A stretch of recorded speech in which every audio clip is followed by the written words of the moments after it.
Halo, selamat pagi teman-teman. Selamat jumpa lagi dengan saya Momon Esmaderoni untuk channel Ngaprak.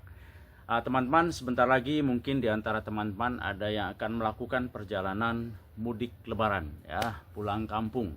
Oke, saya ingin sharing dengan teman-teman semua untuk satu hal, yaitu bagaimana berkendara yang hemat bahan bakar. Oke, bicara tentang hemat, ini ada 3 hal ya. Yang pertama adalah dari kondisi mobilnya, yang kedua adalah manajemen perjalanannya, yang ketiga adalah cara berkendaranya. Oke, saya ingin satu persatu. Faktor yang pertama tentang kendaraannya, tentu ini tergantung dari kondisi kendaraannya. Tentu mobil lawas dengan mobil baru akan berbeda. Nah, yang saya ingin sampaikan di sini, kita harus mempersiapkan kendaraan itu di setting atau di servis katakanlah ya dengan standar ya, artinya dikondisikan kondisi standar ya. Itu persiapan untuk kendaraannya. Yang kedua itu adalah dari sisi manajemen perjalanannya. Dalam hal ini saya ingin sharing 2 hal. Yang pertama adalah bagaimana kita agar tidak terjebak kemacetan ya. Dimana kalau kita terjebak kemacetan, kita akan ada cost of stop yang tinggi, artinya biaya untuk berhenti karena bahan bakar dibakar hanya untuk berhenti. Nah, dalam hal ini maka kita harus pandai-pandai melihat situasi, timingnya, kapan itu saat titik puncaknya. Jadi kalau titik puncaknya kita ketahui, kita hindari titik puncak mudik tersebut agar kita tidak terjebak kemacetan. Yang berikutnya adalah dalam pemilihan rute ya. Banyak orang sekarang itu betul-betul hanya mengandalkan tol. Namun ketika di tol itu macet, itu terjebak dengan yang lebih berisiko. Pertama adalah kita di satu tempat yang tidak bisa mendapatkan pertolongan sebagaimana kalau kita menggunakan jalan yang biasa ya. Nah, ini sering sekali terjadi seperti ini. Artinya kita jangan ragu-ragu untuk mencoba mencari jalur alternatif. Jalur alternatif itu biasanya adalah lebih variatif ya. Kemudian juga kita akan mendapatkan sesuatu yang tidak monoton ya. Jadi keberanian untuk kita mengambil jalan alternatif. Dan ini bisa sekarang ini dengan teknologi Google Map ya. Kemudian dengan informasi dari sosmed, kita akan bisa mendapatkan informasi yang lengkap, yang komprehensif ya. Dan banyak juga di jalur alternatif itu adalah objek-objek wisata yang kita bisa untuk bisa nikmatin. Juga fasilitas lain, misalnya restoran ataupun fasilitas tempat ibadah, kemudian juga bengkel, itu akan lebih mudah. Tinggal keberanian kita untuk mengambil jalan alternatif tersebut. Dan masih menyangkut tentang manajemen perjalanan adalah dalam kita membawa barang ya. Kadang-kadang kalau kita mudik itu banyak sekali yang membawa barang berlebihan, misalnya di atap mobil ya. Nah, kita mengenal adalah power to weight ratio. Artinya perbandingan antara power dari kendaraan dengan berat dari kendaraan. Itu biasanya dihitung dengan standar dari kendaraan dalam kondisi kosong.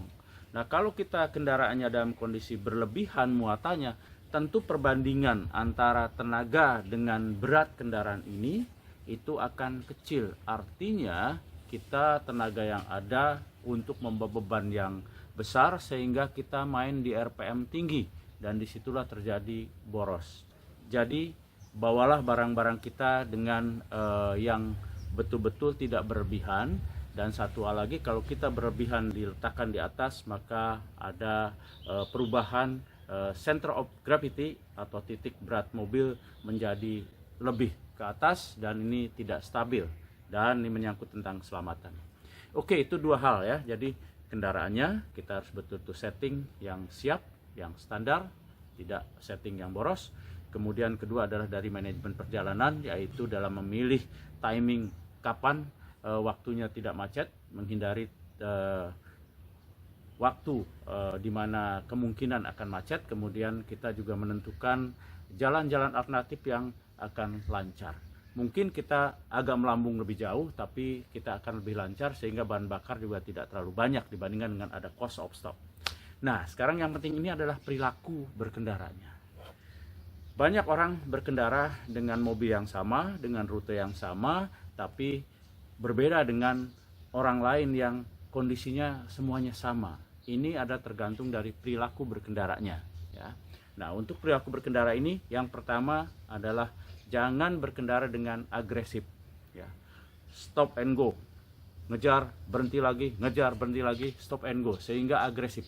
Ini di samping memboroskan bahan bakar juga akan menjadi faktor kecelakaan, ya. Dengan stop and go dengan agresif, belok mendadak, ngerem mendadak, itu akan terjadi banyak bahan bakar yang dibakar karena terjadi ketika mengerem, pindah lagi, ngegas lagi, RPM langsung tinggi lagi.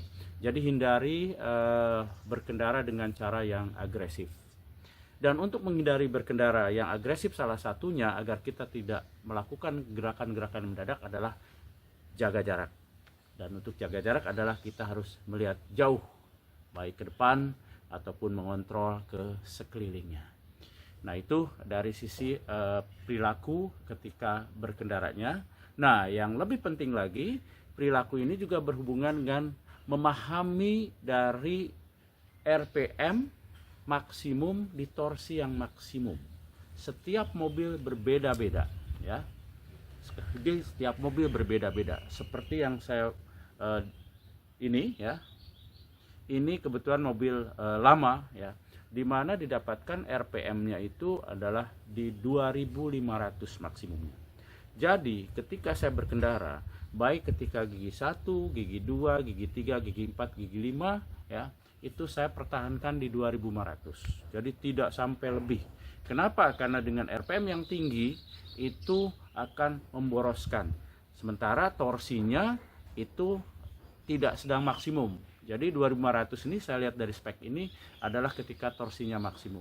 Nah, ini tergantung dari mobil masing-masing.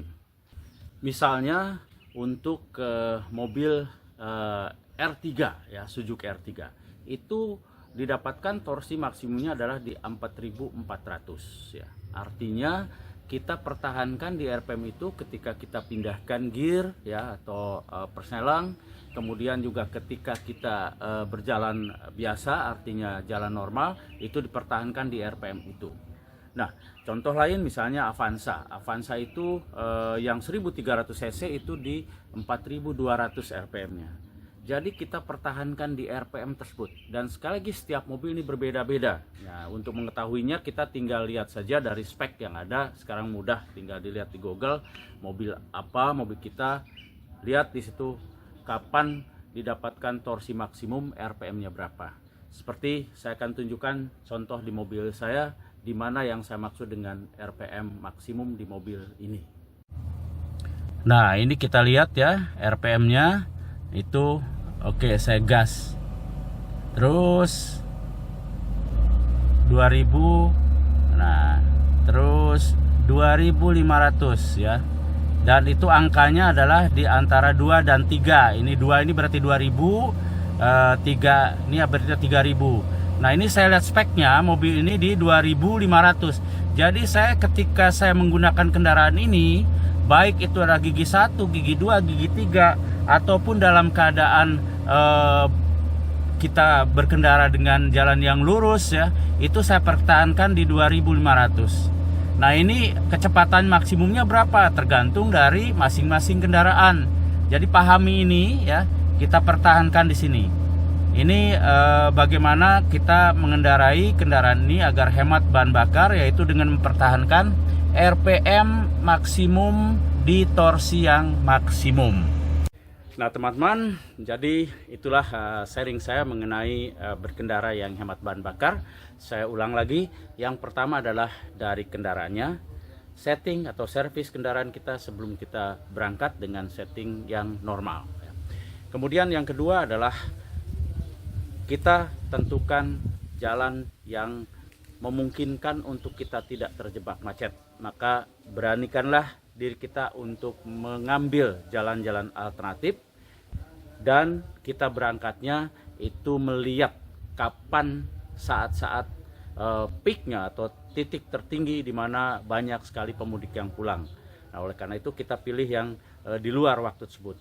Dan yang berikutnya yang penting adalah bagaimana teknik berkendaranya, yaitu satu, jangan agresif ya, jangan melakukan gerakan-gerakan yang mendadak, jaga jarak dan mengontrol sekeliling supaya tidak melakukan gerakan-gerakan yang mendadak.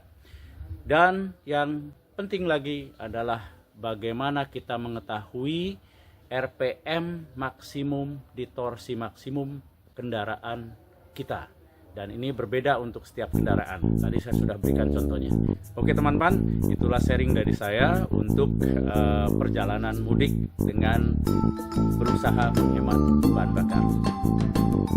Semoga perjalanannya lancar dan bisa selamat sampai di kampung masing-masing, bisa bersilaturahmi dengan keluarga, dengan teman-teman, dan bisa bernostalgia di kampung tempat kita dilahirkan.